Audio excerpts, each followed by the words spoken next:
कब सुधरेगा Bangladesh? Asia cup में मिल देख लेंगे शाम 4:30 बजे।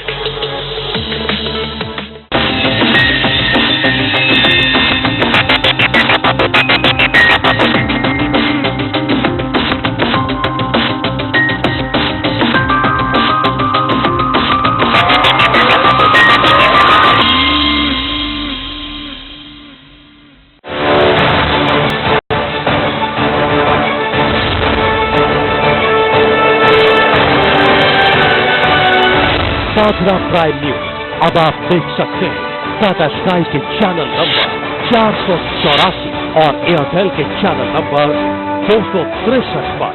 सच्ची और सटीक खबरों के लिए देखते रहिए टाटा स्काई के चैनल नंबर 484 और एयरटेल के चैनल नंबर 263 पर। साधना प्राइम न्यूज, क्योंकि सच जरूरी है।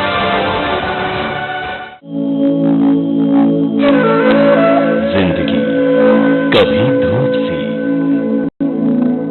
कभी छांव सी, जिंदगी कहीं पास सी, कहीं दूर सी, जिंदगी जरा अपनी सी, जरा पराई सी।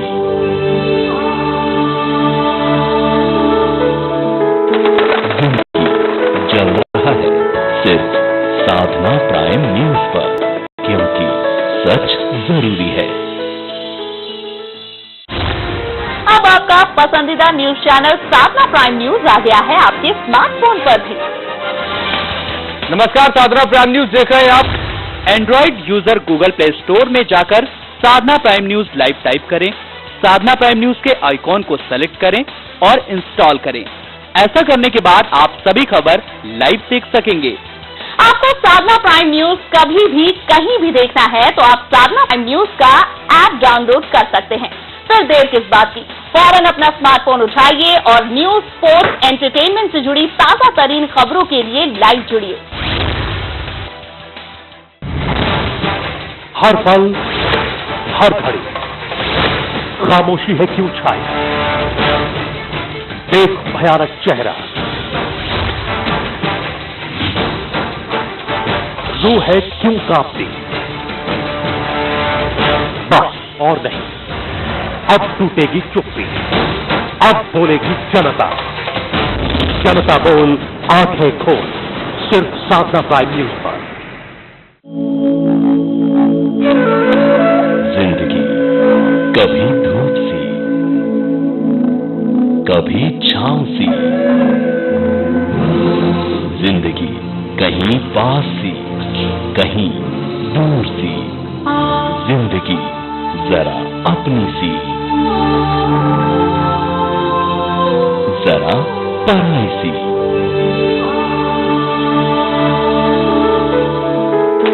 जिंदगी चलता रहा है सिर्फ साधना प्राइम न्यूज पर, क्योंकि सच जरूरी है।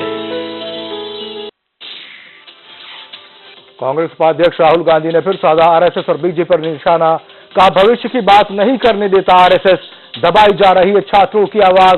बीजेपी चाहती है कि देश में एक हो सोच।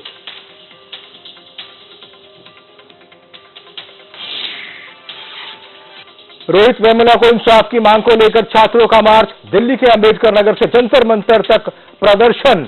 मार्च में एनएसयूआई और आप छात्र संघ शामिल। हैदराबाद यूनिवर्सिटी के दलित छात्र रोहित ने हॉस्टल से निकाले जाने के बाद की थी खुदकुशी।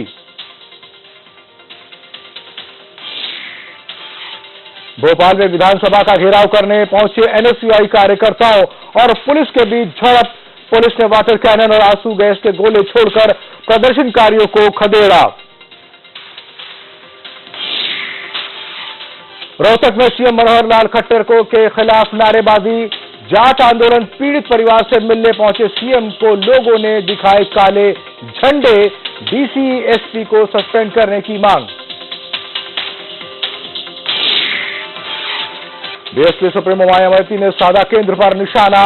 पिछड़ों का आरक्षण खत्म करना चाहती है सरकार। बीजेपी और आरएसएस आरक्षण के खिलाफ। सही नहीं है मोदी की आरक्षण नीति।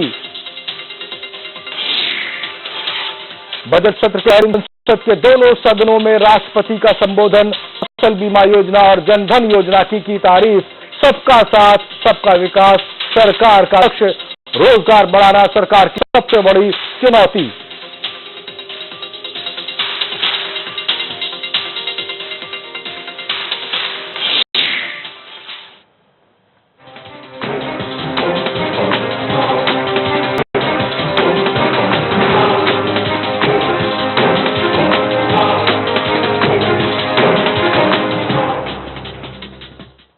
नमस्कार, मैं हूं मारूफ रजा। शाम के 4 बज गए हैं और अब रुख करते हैं इस वक्त की बड़ी खबर का। हैदराबाद में रोहित वेमुला खुदकुशी मामले पर एक बार फिर छात्र संगठनों का हल्ला बोल शुरू हो गया है। रोहित को इंसाफ दिलाने के लिए कई छात्र संगठनों ने मिलकर दिल्ली के अंबेडकर नगर से लेकर जंतर मंतर तक एकता मार्च निकाला। कांग्रेस अध्यक्ष राहुल गांधी भी जंतर मंतर में इस मार्च में शामिल हुए। वहीं दिल्ली के सीएम केजरीवाल भी थोड़ी देर में इस मार्च का हिस्सा बनेंगे। इसके अलावा इस मार्च में बाबा साहेब अंबेडकर के पोते प्रकाश अंबेडकर और रोहित के परिवार के लोग भी शामिल हुए। लेकिन इन सब के बीच सबसे बड़ा सवाल ये खड़ा होता है कि चाहे देशद्रोह के आरोप में फंसा कन्हैया कुमार हो या फिर हैदराबाद यूनिवर्सिटी में रोहित खुदकुशी मामला, छात्र इन सभी मामलों पर प्रशासन से इंसाफ की मांग कर रहे हैं। वहीं रोहित के परिवार ने केंद्रीय मंत्री स्मृति ईरानी और वाइस चांसलर के खिलाफ सख्त कार्रवाई की मांग की है। लेकिन इसके साथ ही राजनीतिक दलों की सियासत भी अपनी रफ्तार पर है।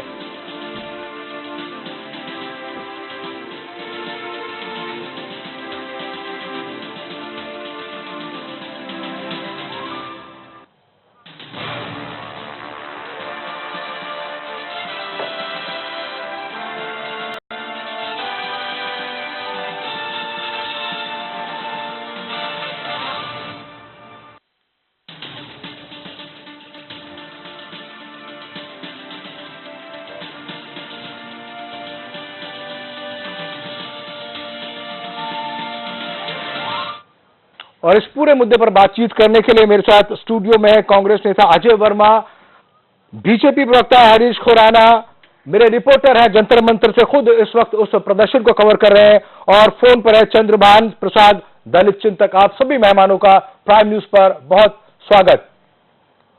मैं सबसे पहले वाजिद के पास जाना चाहूंगा और कहूंगा वाजिद से कि वाजिद, अभी जो ताजा तस्वीरें हैं वहां की क्या है, हालात कैसे हैं, स्टूडेंट्स क्या मांग कर रहे हैं? देखिए, मैं बिल्कुल बताना चाहूंगा, मैं दिल्ली के जनता मंतर पे हूँ। अभी थोड़ी देर पहले यहाँ पे कांग्रेस के उपाध्यक्ष राहुल गांधी जो है वो यहाँ पर आए थे।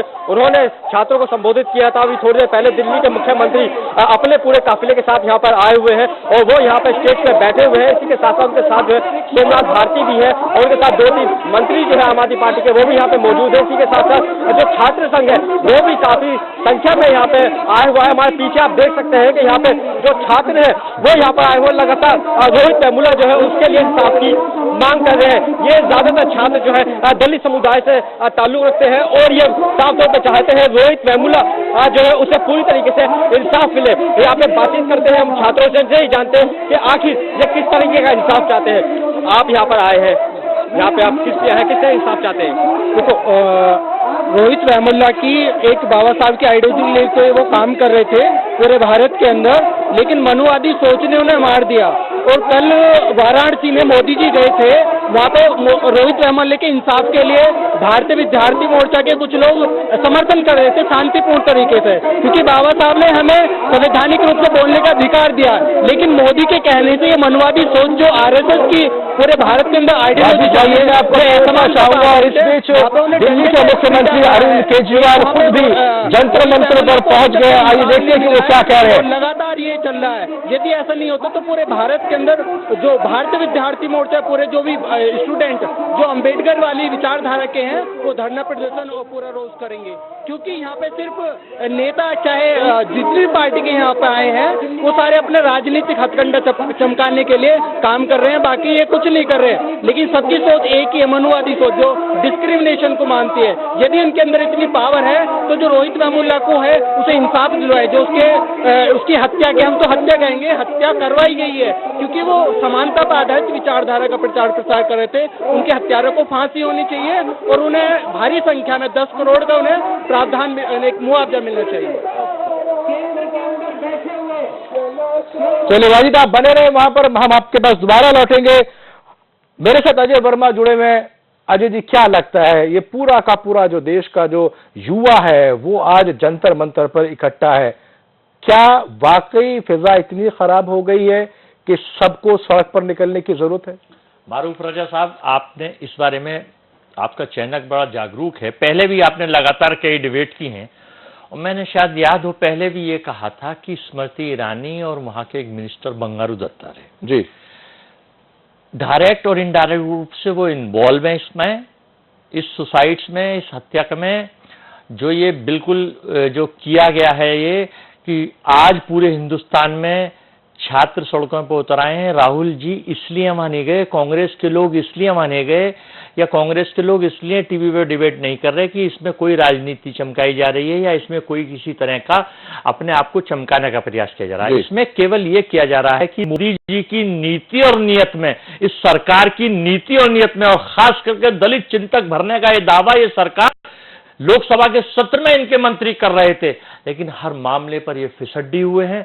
ना ये चिंतक हैं, ना ये उनके शुभचिंतक हैं।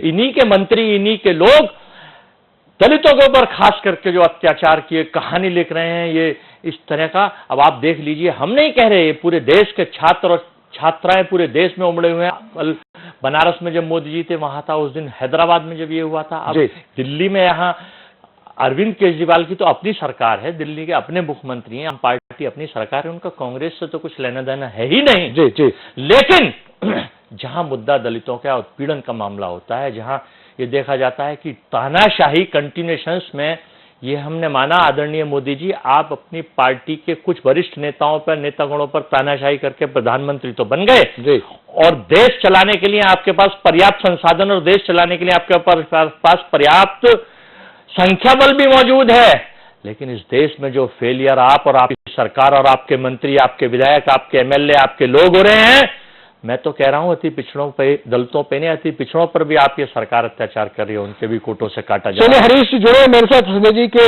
हरीश खुराना है, बीजेपी के प्रवक्ता है। हरीश जी, क्या लगता है जो इल्जाम आप पर अजय जी लगा रहे हैं कि जो मौजूदा सरकार है वो दलित विरोधी है, छात्र विरोधी है, जो पिछड़े हैं उनके विरोधी है, तभी ये सारी की सारी चीजें हो रही हैं और आज छात्र सड़कों पर निकले हैं?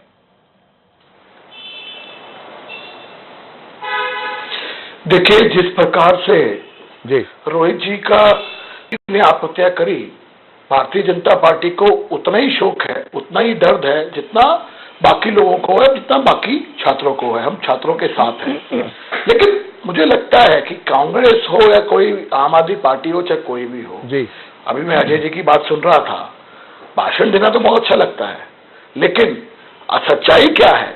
जिस प्रकार से ये लोग राजनीति कर रहे हैं, ये देश के लिए कोई अच्छी बात नहीं है।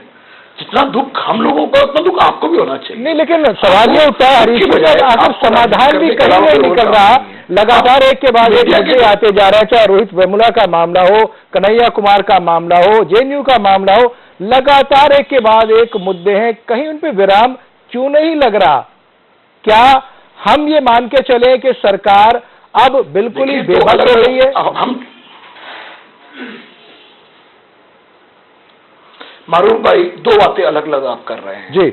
रोहित की जहां तक बात रही, हम लोग मीडिया के, हमारी प्रॉब्लम बहुत बड़ी है, हम मीडिया के जरिए, चाहे वो कोई भी नेता हो, अपने चमकाने के लिए, चाहे वो क्लीन चिट दे दे या आरोपित कर दे।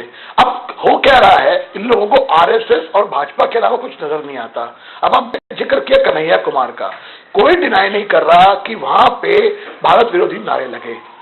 राहुल जी वहां गए और राहुल जी ने जिस प्रकार से वहां पे बात करी कि अभिव्यक्ति का आजादी सबको होनी चाहिए, हम भी कहते हैं अभिव्यक्ति की आजादी सबको होनी चाहिए, लेकिन कश्मीर विरोधी, भारत विरोधी नारों का, भारत विरोधी बातों का हक तो किसी को नहीं है ना वहां पे। लोग सामने आ गई है, कार्यकर्ताओं ने एक नकली सीडी, नकली कैसेट उनबा के प्रचारित किया जा रहा है। बीच में मत बोले नहीं, अभी अजय जी, जब मैं बोल रहा हूँ आप मत बोलिए बीच में, यह निवेदन है। आप जो आपका मौका लगे आप बात रखिए ना, किसने मना किया आपको? ठीक है हरीश जी, सवाल ये है कि कोर्ट में वो केस है, कन्हैया कुमार जी को बेल मिल।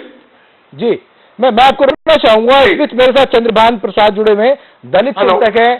चंद्रभान जी, क्या लगता है जिस तरीके से फिजा में ये पूरा माहौल गरमाया हुआ है, क्या ये मान के चले कि वाकई दलितों की, पिछड़ों की अनदेखी की जा रही है?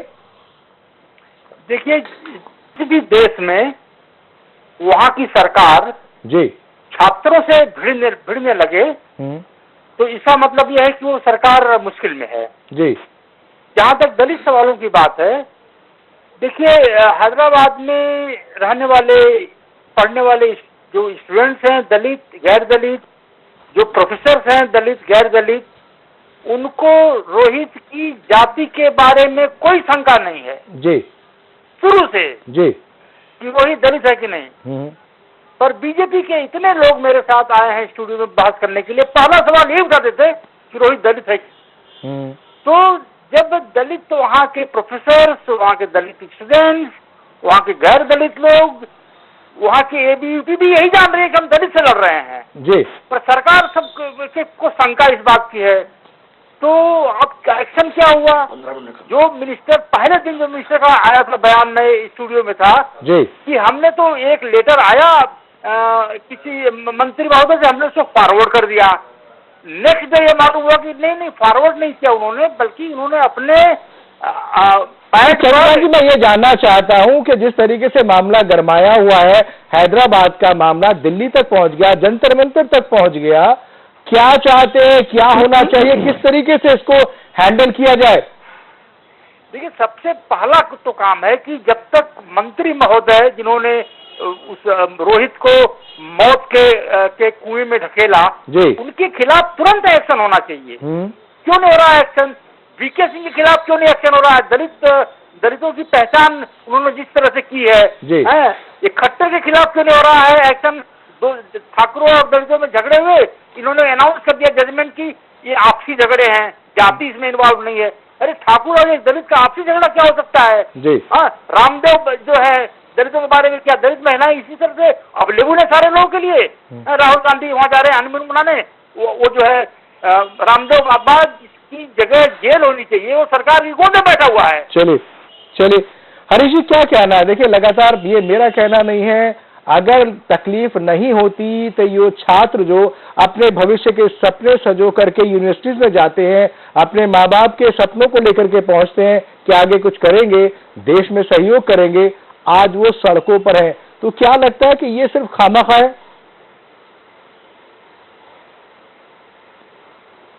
मैंने कहा ना जी कि ये जो हो रहा है, ये सिर्फ जो भड़काया जा रहा है पॉलिटिकल पार्टीज के द्वारा, चाहे वो कांग्रेस हो, चाहे वो आम आदमी पार्टी हो, उसमें शय पे हो रहा है।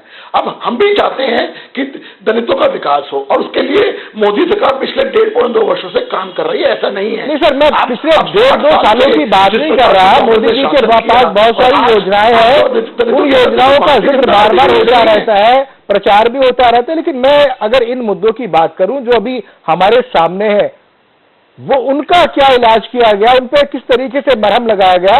रोहित वेमुला की मां को धमकियां मिल रही है जान से मारने की, किस तरह की चीजें की जा रही हैं ताकि कम से कम एक पीड़ित जिसने अपने बच्चे को खो दिया, एक जवान बच्चे को खो दिया, उसके जान के लाले पड़े हुए हैं, उसकी सुरक्षा की जिम्मेदारी भी आखिरकार सरकार की है।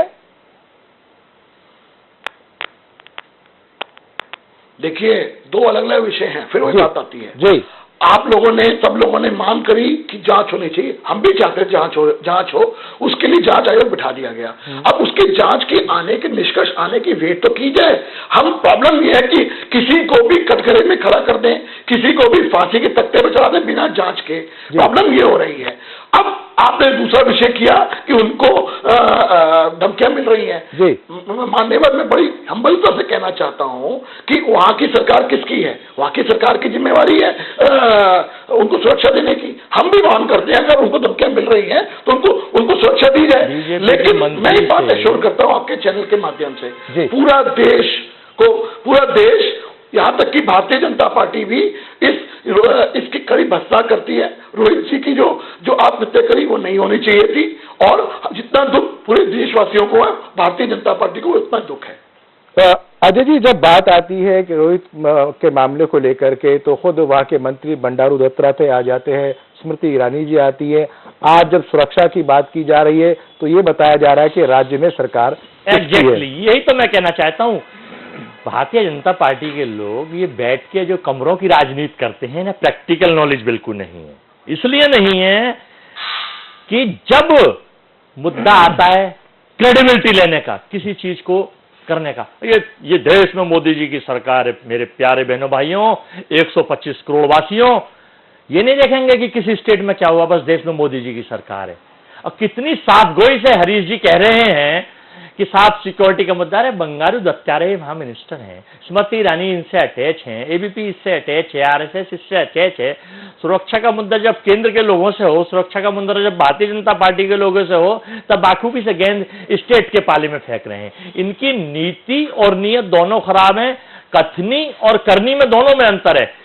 एक, इनको ये लगता है कि इस देश में केवल मोदी जी को अडानी और अंबानी के सिवा कुछ दिखता नहीं है। दलितों के लिए तो इनके मंत्री वीके सिंह ने जो कहा जग जाहिर है, खट्टर साहब ने जो कहा जग जाहिर है, साक्षी जी ने जो कहा जग जाहिर है। ठीक है, मैं ये पहले मैं देख लेते हैं, जब मंत्रियों का अध्यक्ष राहुल गांधी जब पहुंचे तो उन्होंने क्या कहा? मैं सोनिका से निकला हूँ, रोहित के साथ हुआ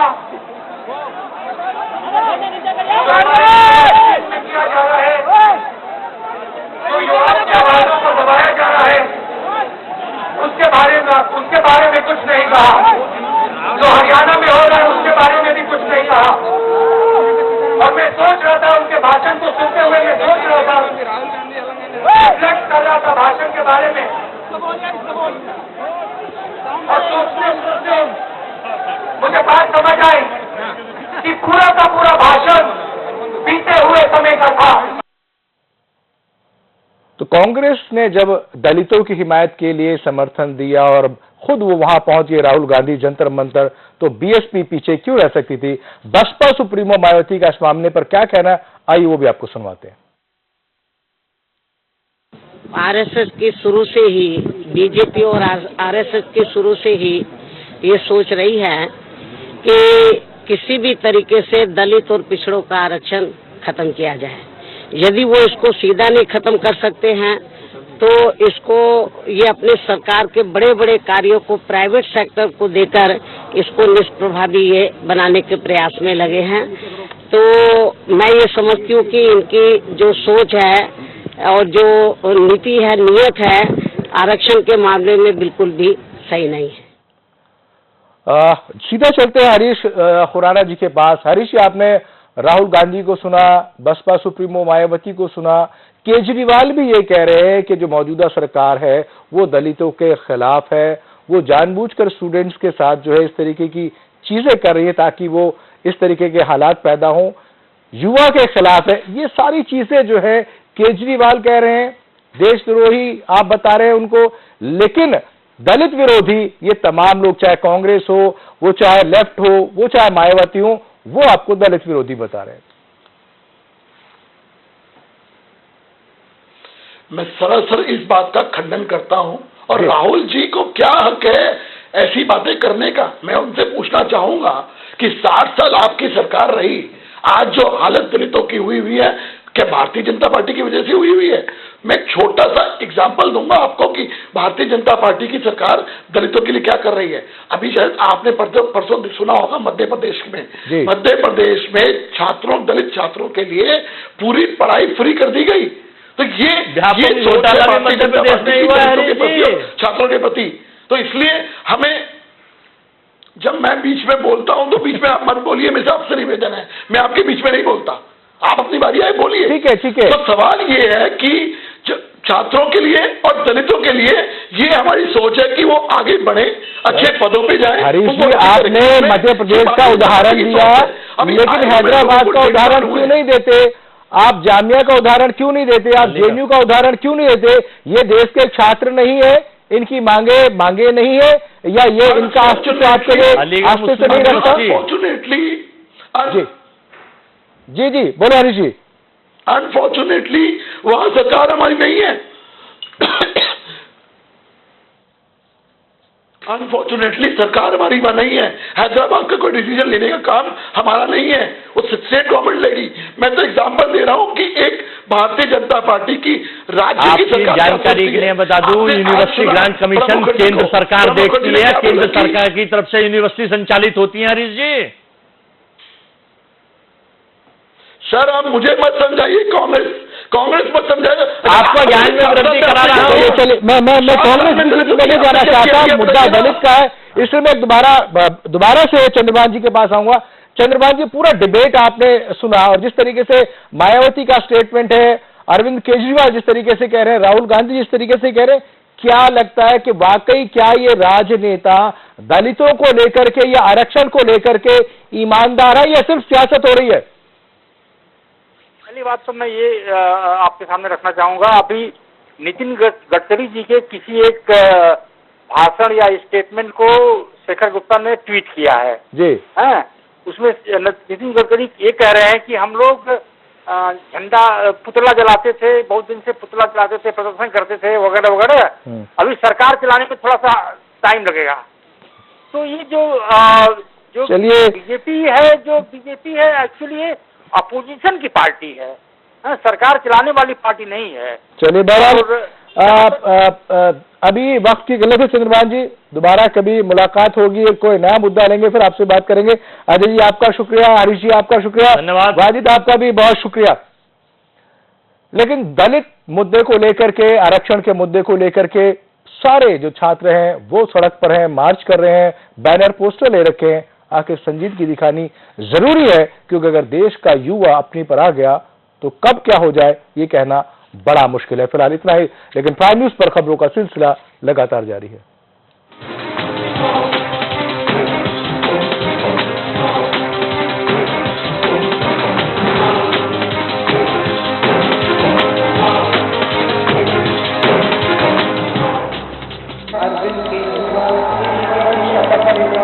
मैं मनीष सिसोदिया ईश्वर की शपथ लेता हूं। दिल्ली की आम जनता ने 1 साल पहले एक ऐतिहासिक मैंडेट देकर एक सरकार चुनी जो आम आदमी की आवाज बनी। वो सरकार जो 1 साल में ही बनी बेमिसाल। बिजली के दाम हुए आधे, देश में सबसे सस्ती बिजली दिल्ली में 24 घंटे बिजली उपलब्ध, हर महीने हर परिवार को 20,000 लीटर पानी मुफ्त। दिल्ली के कोने कोने में पहुंच रहा है पीने का पानी टैंकर माफिया पर शिकंजा कसा। किसानों की फसल बर्बाद होने पर देश का सबसे ज्यादा मुआवजा, 50,000 रुपए प्रति हेक्टेयर का मुआवजा। ये सब ऐतिहासिक काम हो रहे हैं दिल्ली में, लेकिन उन्होंने अड़चने लगाने में कोई कसर नहीं छोड़ी। केंद्र सरकार ने सेंट्रल फोर्स भेजकर दिल्ली सरकार की एंटी करप्शन ब्रांच पर कब्जा किया। मुख्यमंत्री के दफ्तर पर सीबीआई के छापे डलवाए। तमाम मुश्किलों के बावजूद जनता के लिए जो कहा उसे दिल से निभाया। दिल्ली में जो कभी नहीं हो सका वो 1 साल में हुआ। अभी तो ये आगाज है, 4 साल और बाकी हैं। दिल्ली को नई पहचान देने का सपना सच होगा, क्योंकि ये आपकी सरकार है। पहले साडा पानी दा बिल साल में कुछ 5-6 हज़ार आंदा सी, हुण तो साडा बिल 0 आता है, क्योंकि केजरीवाल सरकार ने हमको हर महीने 20,000 लीटर पानी मुफ्त देता है। 1 साल से वाकई बदल रही है साडी दिल्ली। दिल्ली के 9 लाख परिवारों को हर महीने 20,000 लीटर पानी मुफ्त मिल रहा है। पहला साल बेमिसाल। दादाजी, आपका नाम क्या है? रमेश प्रसाद। आपको कैसे पता? ये देखो। नहीं चलेगा, बर्थ सर्टिफिकेट नहीं है आपके पास? बर्थ सर्टिफिकेट के बिना लाइफ आजकल बहुत मुश्किल हो सकती है। मेरे पास तो है birth certificate. Birth certificate school में एडमिशन, सरकारी नौकरी, वोटर आईडी कार्ड और पासपोर्ट हासिल करने में मदद करता है। इसे आप बच्चे के जन्म स्थान पर 21 दिन के भीतर नगर निगम नगर पालिका से बिल्कुल मुफ्त पाएं। नन्ही सी जान की पहली पहचान। कब सुधरेगा बांग्लादेश? एशिया कप में मिल देख लेंगे शाम 4:30 बजे। कल शहर जा रहे हो भाई लोगों को याद रखना। बेटा तुम याद रखना, तुम्हारी याद में आंसू पानी की तरह बहा देंगे। तुम्हारी याद में भरी धूप में बैठे रहेंगे और पसीना पानी की तरह बहाते रहेंगे। अरे भाई पीने का पानी और ले आ। ले लो भैया पानी। छोटू मजाक कर रहा है क्या? पानी कहाँ है? भैया आप जब